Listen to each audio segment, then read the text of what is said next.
Hello, fellow YouTubers. So today is going to be just another sort of rant about a book. And this one is going to be the Federalist Papers. I'm making it a point to read, I'm making a point that 2022 is going to be the year I read books that I had read partially and never finished.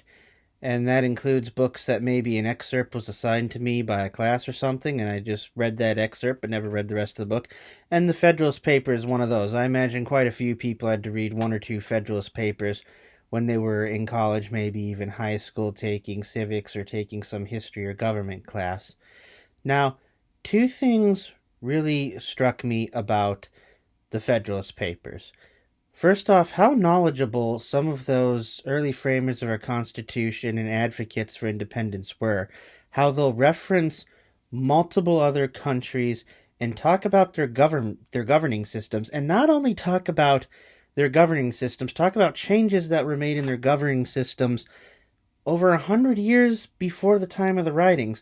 I mean, shake down Congress now and ask them what other countries' governance structures are, whether they're a constitutional monarch, a republic, or whatever, what their Congress are called. I bet you there's a lot who couldn't answer. Another thing, too, is the eloquence. How did we go from these great Federalist Papers and the wonderful writing to our last couple of presidents? I mean, just look at the way they talk. It's like, oh my God. But anyways, I took from this 4 great points from the Federalist Papers. These are 4 things that really stood out to me. In the slides, you'll notice I say P and then there's a number to it. In FP, whatever that means, the page and what the particular number of the Federalist Papers are, because the page is actually going to vary with what edition of the Federalist Papers you get. I got the Signet Classics because I just like Signet Classics format. They are sort of kings, if you will, of releasing public domain books in that mass market paperback format, which I like because, you can tuck it in your pockets and carry it with you and stuff like that. Way better than you can an oversized hardcover. So, first one, if men were angels, no government would be necessary. If angels were to govern men, neither external nor internal controls on government would be necessary. I think this is actually a really interesting point. I think it gets to the heart of why, societies need a control on them. You've never really seen a large-scale anarchist society that was sustained over generations. We just haven't. And also it talks about why we need controls on government. And yeah, I'm going to go here. I do think that there's been a lot of government overreach recently with laws on assembly and everything like that.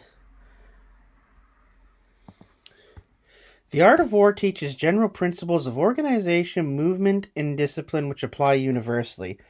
This interests me for a couple of reasons. As I've said, our founding fathers do talk a lot about other governments, other countries' governments. And no, not just European governments, which I don't know about everybody reading this, but man, when I took history class, most of my history class was history of Europe and Europe alone.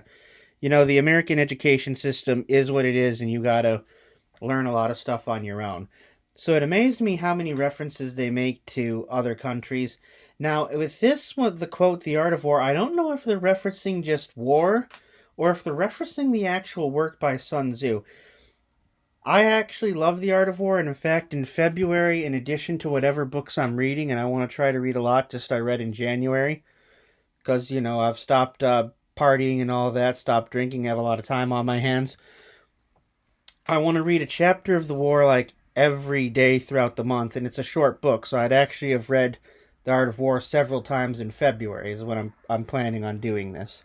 So I actually just thought this was a very unique, nifty quote. Like I said, I don't know if he's referencing the actual work by Sun Tzu here or not. Certainly wouldn't surprise me if he read it. Wouldn't surprise me if they read a lot of texts from Asia. The public papers will be expeditious messengers of intelligence to the most remote inhabitants of the Union. So basically, the people who carved out these papers believed in the information era. I think they'd sort of be very sad to see kind of modern people and how we just digest garbage.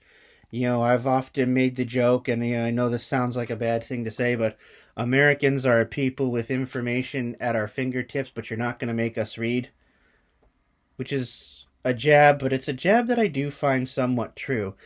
And we don't vet information. I always get scared when people say, "Oh, I read." I read quite a lot.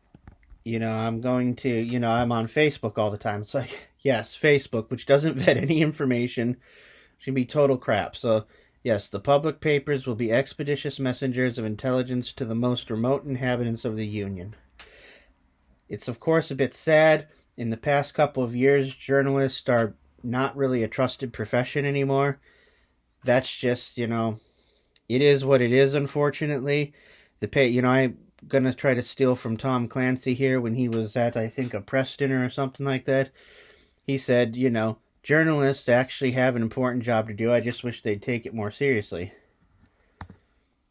The final one, I never expect to see a perfect work from Imperfect Man. I hear a lot of people criticize our current system of governance with a statement that's obvious of, well, it's a system, but it doesn't work well for everyone. Yeah, that's correct. That's what a system is. That's what, that's why things are called a system and not versus, custom made. The way we do things isn't going to be great for absolutely everyone in society, but it's currently the best we have given our large geographic area and diversity of populations. Nothing we do is really going to be perfect. Yeah, that's just not the way things are. One of the